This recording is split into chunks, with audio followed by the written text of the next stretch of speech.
Simple future tense, साधा भविष्यकाळ.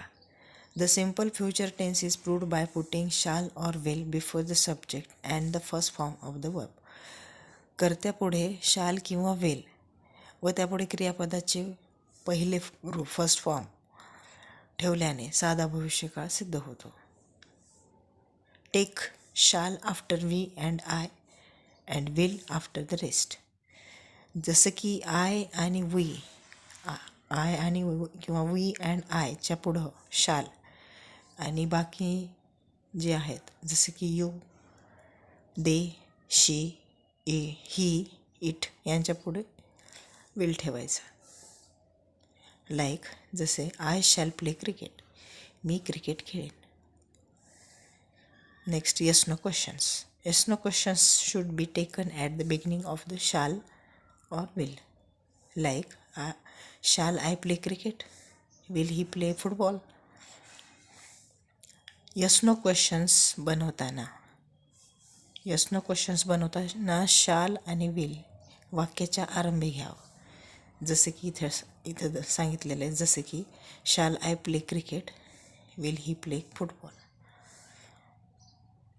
When making WH questions, the above interrogative structure should include where, why first, but in the case of what, object, cricket, football should be filtered. WH questions बनवताना वरील जी प्रश्नवाचक रचना केलेली आहे त्या प्रश्नवाचक रचनेच्या अगोदर आपल्याला वेअर, वाय, हाऊ, व्हेन अशा प्रकारचे प्रश्नवाचक शब्द ठेवावे लागतात, तेव्हा WH क्वेश्चन्स तयार होतात. परंतु जेव्हा वाटने सुरुवात होती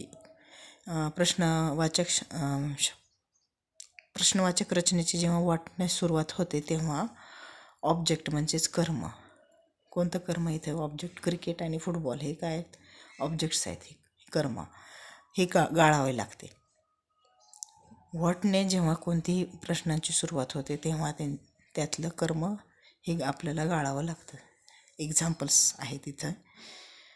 first number, where shall I play cricket. इथं ऑब्जेक्ट आहे.